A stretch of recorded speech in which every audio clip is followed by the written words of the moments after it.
మీరు బస్సులు ఎప్పుడు ఓపెన్ చేసిండ్రు? డిసెంబర్ 7 తారీఖు రోజు మీరు ప్రమాణ స్వీకారం చేస్తే మీరు 20వ తారీఖు రోజు బస్సులను ప్రారంభించిండ్రు. ఈ బస్సులు ఎక్కడి అంటే 17 రోజులల్లా మీరు బస్సులు కొనుకొచ్చుకున్నారా? ఇవి 17 రోజులల్లా మీ బస్సులు కొన్నారా? అంటే సొమ్ము ఒకటిది సోకొక్కడిది. కేసీఆర్ గారు సొమ్ము పెట్టి కొంటే గత ప్రభుత్వంది, ఇలా కాంగ్రెస్ పార్టీ సోకు చేసుకున్నది కదా. ఇది మా ప్రభుత్వం హయాంలో కొన్నటువంటి బస్సులను రిబ్బన్ కట్ చేసింది నిజమే. హరీష్ రావు గారు చెప్పిన మాట నిజం, ఇది ఒప్పుకో. బస్సులు మేము కొంటే రిబ్బన్ మీరు కట్ చేసిండ్రు అన్న మాట వాస్తవం. ఇది పొన్నం ప్రభాకర్ గారు చూసుకోండి, కళ్ళు తెరిచి చూసుకోండి. కాంగ్రెస్ పార్టీ నాయకులు మంత్రులు ఏది పడితే అది మాట్లాడకండి. 20 రోజులల్లో బస్సులు కొన్నారని ప్రూవ్ చేసే శక్తి ఉందా? మీ దగ్గర ఆధారాలు ఉన్నాయా? మా బస్సులకు మీరు రిబ్బన్ కట్ చేసింది పక్కనే ఎమ్మడి పాత అయిన గైనే కదా, సత్యనారాయణ అయినే కదా, ఆయన అడిగి చెప్తారు కదా ఎన్ని బస్సులు కొన్నది గత ప్రభుత్వం. అంటే నోరు ఉంది, అధికారం ఉంది, ఏది పడితే అది మాట్లాడితే కుదురుతుంది అనుకుంటుండ్రే మరి.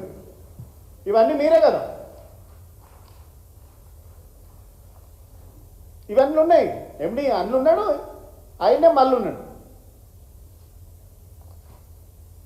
అంటే గత ప్రభుత్వం మేము బస్సులు 1000 బస్సులు కొన్నాం. మీరేం చేసిండ్రు? బస్సులు 500 బస్సులు ఎలక్ట్రిక్ ఏసీ బస్సులు కొన్నారు. దేనికి కొన్నారు? ప్రభుత్వము డబ్బు పెట్టి కొంటే ప్రభుత్వానికి ఆదాయం వస్తుంది, ప్రభుత్వంలో ఉన్నటువంటి ఉద్యోగులకు లాభం జరుగుతుంది, ఆ సంస్థకు లాభం జరుగుతుంది. మీరేం చేసిండ్రు? 500 బస్సులు కొని ఎయిర్కి ఇచ్చేసిండ్రు, రెంట్కి ఇచ్చేస్తా ఉన్నారు, హెయిర్ పెడతా ఉన్నారు.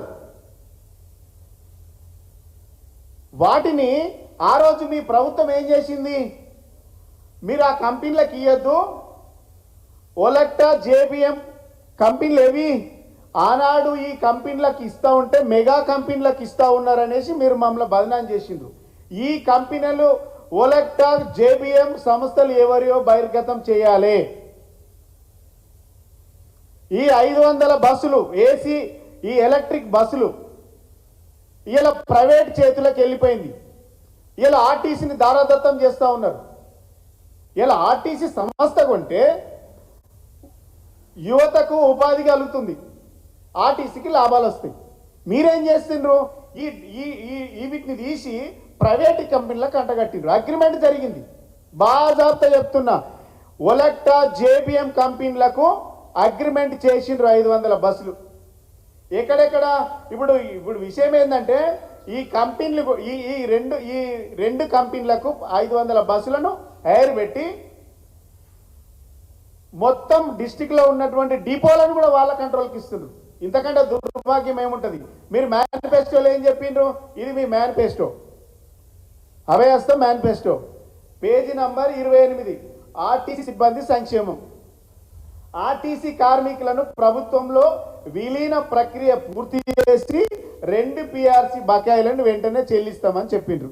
ఇప్పటి వరకు ఒక పిఆర్సీ అని ఇచ్చిండ్రా? మళ్ళీ ఆ సబ్జెక్ట్ మళ్ళీ పోతా. వచ్చే పిఆర్సీకి టీఎస్ఆర్టీసీ కార్మికులను చేర్స్తామన్నారు, చేర్చిండ్రా? అది జరగలేదు. రాష్ట్ర ప్రభుత్వ ఉద్యోగులతో సమానంగా అన్ని వసతులు సదుపాయాలను కల్పిస్తామన్నారు, కల్పించిండ్రా? జీతాలు ఇవ్వలేని పరిస్థితిలో ఉన్నారు. ఆర్టీసీ బస్సులను ఆధునీకరించి విస్తరిస్తాం, అధునాతనమైన సౌకర్యాలతో కొత్త సర్వీసులను ప్రారంభిస్తామన్నాం. ఏం చేసిండ్రు? ఇలా బస్సులను కొన్నారు, ప్రైవేట్ వానికి అగ్రిమెంట్ చేసుకున్నారు. ఆర్టీసీ యూనియన్ పునరుద్ధీకరణ అనుమతిస్తామని చెప్పిండ్రు, ఇచ్చిండ్రా? ఆర్టీసీ యూనియన్లతో మాట్లాడిండ్రా? అసలు వాళ్ళను విలీనం చేస్తా అన్నారు, పునరుద్ధరిస్తా అన్నారు, చేసిండ్రా?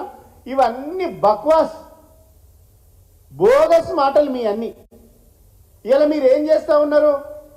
కరీంనగర్లో డిపో 2, నిజామాబాద్లో డిపో 1, నల్లగొండలో డిపో 1, హైదరాబాద్లో డిపో 4. ఇవన్నీ కూడా ఈ ప్రైవేట్ కంపెనీలకు అన్ని కూడా మీరు దారాదత్తం చేస్తూ ఉన్నారు.